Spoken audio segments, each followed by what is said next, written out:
और उसके अंदर से अनार की राजकुमारी बेदंशी प्रकट होती है। मैं एक अनार का रूप धारण करके बाकी अनारों के साथ मिल जाऊंगी। तुम्हें मुझे ढूंढ कर निकलना होगा।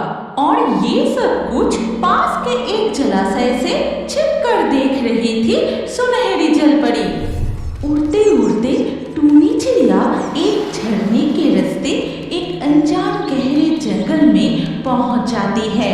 वहाँ वो रास्ता भटक जाती है। तेज धूप में पूरे दिन उड़ते हुए वो बहुत थक जाती है और एक अनार के पेड़ पर बैठ जाती है। मैं बहुत थक गई हूँ। मुझ में जरा भी उड़ने की ताकत नहीं बची। हे भगवान, ये मैं कौन से अनजान जंगल में आ गई। मैं जिस रास्ते से आई थी वो झरना भी अब मुझे नहीं मिल रहा। जिधर भी जा रही हूँ लगता है और गहराइयों में प्रवेश कर रही हूँ। मुझे बहुत प्यास लगी है। तभी टूनी चिड़िया के सामने एक अत्यंत सुंदर राजकुमारी प्रकट होती है। उसकी आंखें मायावी और मुस्कान मोतियों की तरह थी। वो अनार से बनी पोशाक पहनी थी। टूनी चिड़िया उसे देखते ही हैरान होकर पूछती है, तुम कौन हो? कितनी सुंदर हो तुम। क्या तुम कोई परी हो? मैं इस अनार राज्य की राजकुमारी वेदांशी हूँ। लेकिन तुम कौन हो? तुम्हें देखकर तो इस राज्य का कोई पंछी नहीं लगता और तुम्हें देखकर बहुत थकी हुई भी लग रही है। मैं चंद्रपुर राज्य की राज चिड़िया टूनी हूँ। मैं रास्ता भटककर इस जंगल में आ गई और अब मैं रास्ता ढूंढकर अपने राज्य वापस नहीं जा पा रही हूँ। ठीक है, तुम बिल्कुल चिंता मत करो। मैं तुम्हें अपने राज्य पहुंचा दूंगी। उससे पहले मेरे साथ आओ, कुछ खाकर आराम करो। मेरे राज्य का कोई भी पशु पक्षी कभी भूखा नहीं रहता। फिर टूनी चिड़िया उस अनार राजकुमारी के साथ जाती है। राजकुमारी टूनी चिड़िया के सामने बहुत सारे अनार और फल लाके देती है। राजकुमारी के मीठे व्यवहार को देखकर टूनी चिड़िया मन ही मन कुछ सोचती है। फिर टूनी की खाना खत्म हो जाने पर अनार राजकुमारी उससे कहती है, टूनी चिड़िया, अब मैं जादू करके तुम्हें अपने राज्य भेज देती हूँ। फिर जैसे ही वेदांशी जादू करती है, टूनी चिड़िया वहाँ से अदृश्य होकर सीधे आकर पहुँचते हैं चंद्रपुर राज्य के राजमहल के बाहर। वो वहाँ से उड़कर सीधे राजकुमार आदित्य के पास पहुँच जाती है। राजकुमार, राजकुमार, कहाँ हैं आप? राजकुमार। टूनी चिड़िया, अब तक तुम कहाँ थी? मैं पूरे दिन तुम्हें इधर उधर खोजता ही रहा। मैं आपके लिए राजकुमारी की तलाश में जा रही थी। तभी रास्ता भटक कर एक जादुई अनार के राज्य में पहुंच गई थी और वहां से मैं आपके लिए एक सुंदर राजकुमारी का खोज लेकर आई हूँ। तुम भी कमाल करती हो। पूरे राज्य में घूम घूम कर सिर्फ मेरे लिए राजकुमारी ढूंढ रही हो। राजकुमार, आप देर मत कीजिए, मेरे साथ चलिए। बहुत लंबा रास्ता तय करके उस जादुई राज्य में पहुंचा जाता है। मुझ में विश्वास करो, वो राजकुमारी आपको बहुत पसंद आएगी। राजकुमार आदित्य बिना देर किए टूनी चिड़िया के साथ उस जादुई अनार राज्य की ओर निकल पड़ता है। फिर जंगल का लंबा रास्ता पार करके वो समुद्र के किनारे पहुंचते हैं। वहां से वो दोनों नाव लेकर यात्रा शुरू करते हैं। टूनी चिड़िया, अब हम किस दिशा में जाएंगे? जहाँ तक नजर जा रहा है सिर्फ पानी ही पानी दिखाई दे रहा है।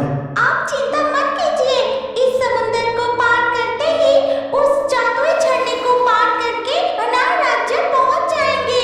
इसके बाद पूरे रास्ते टूनी चिड़िया राजकुमार को उस अनार राजकुमारी की सुंदरता और उसके मधुर स्वभाव का वर्णन करती रहती है। टूनी चिड़िया की बातें सुनकर राजकुमार भी मन ही मन उसे पसंद करने लगता है। फिर रात हो जाती है और रात के अंधेरे में वो समुद्र के बीच रास्ता भटक जाते हैं।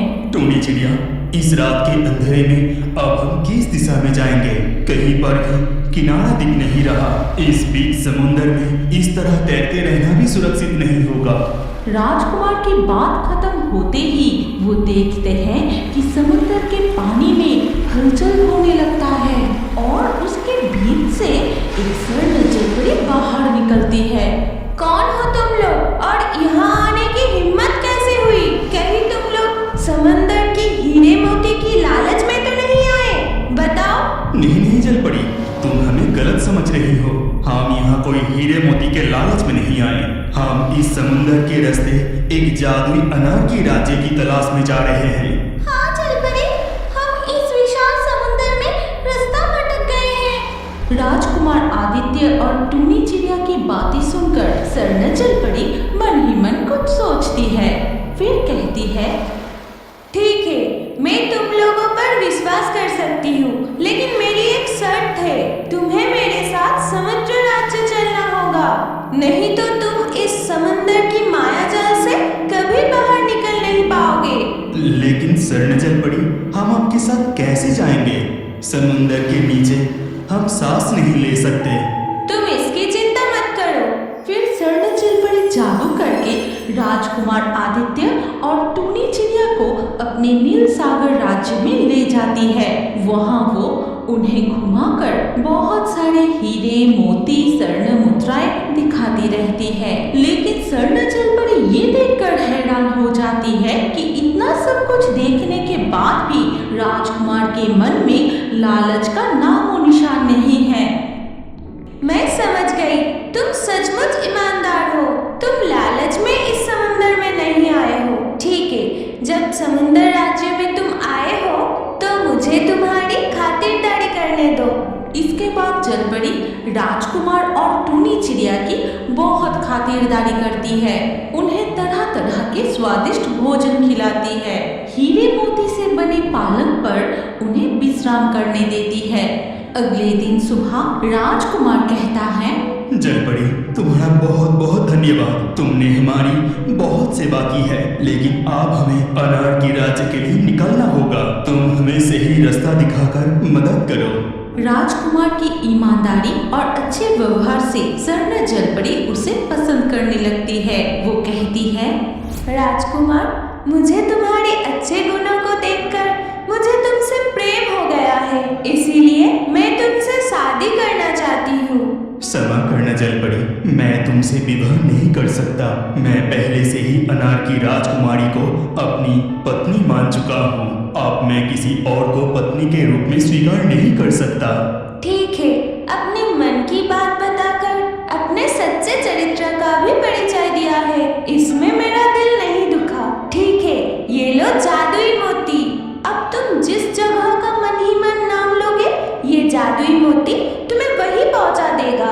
राजकुमार आदित्य जादुई मोती लेकर मन ही मन अनार राज्य का नाम लेते ही वो जादुई मोती उन्हें उस झरने के पास पहुंचा देती है।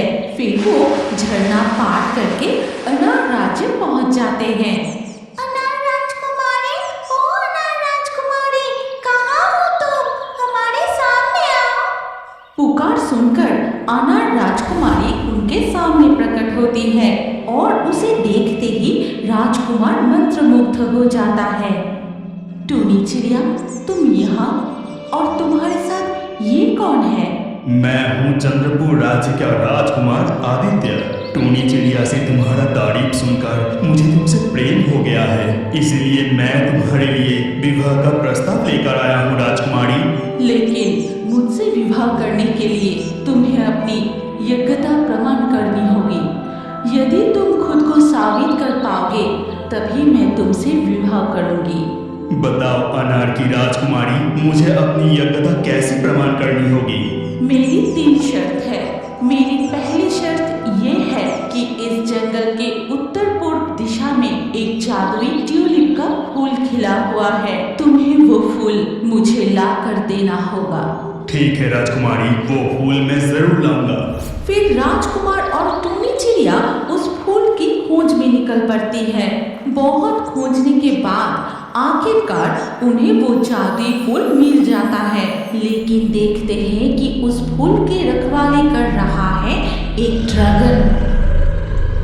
कौन हो तुम लोग और यहाँ क्यों आए हो? मैं चंद्रपुर राज्य का राजकुमार आदित्य हूँ। मैं राजकुमारी विधान वेदांशी के लिए ये जादुई ट्यूलिप फूल लेने आया हूँ। ऐसा क्या? लेकिन ये जादुई फूल कोई नहीं तोड़ सकता।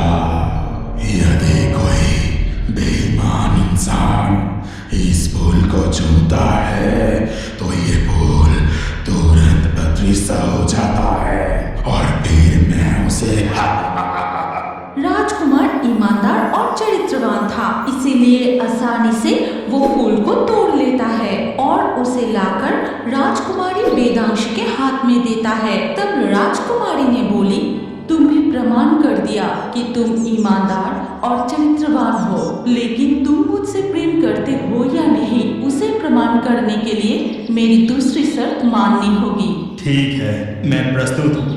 बताओ तुम्हारी दूसरी शर्त क्या है? मैं एक अनार का रूप धारण करके बाकी अनारों के साथ मिल जाऊंगी। तुम्हें मुझे ढूंढ कर निकलना होगा। इतना कहकर वेदांशी एक अनार का रूप धारण कर पास के अनार के पेड़ के साथ मिल जाती है।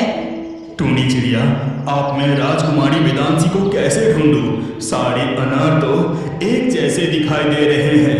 आप चिंता मत कीजिए राजकुमार, अगर आप आंखें बंद करके मन की दृष्टि से खोजेंगे तो सही अनार को अवश्य पहचान लेंगे।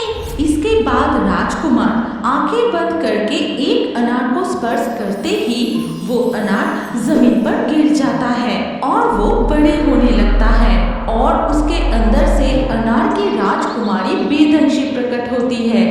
राजकुमार, तुम मेरी दूसरी शर्त पूरी कर दी। मेरी तीसरी शर्त है, यदि तुम मुझसे विवाह करोगे तो मेरे राज्य के सभी पशु पक्षियों की जिम्मेदारी भी उठानी होगी। अब तक मैं उनकी देखभाल करती आई हूँ, अब मेरे साथ तुम्हें भी उनका देखभाल करनी होगी।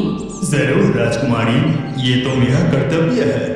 फिर बड़ी धूमधाम से राजकुमार आदित्य और राजकुमारी वेदांशी का विवाह संपन्न हो जाता है।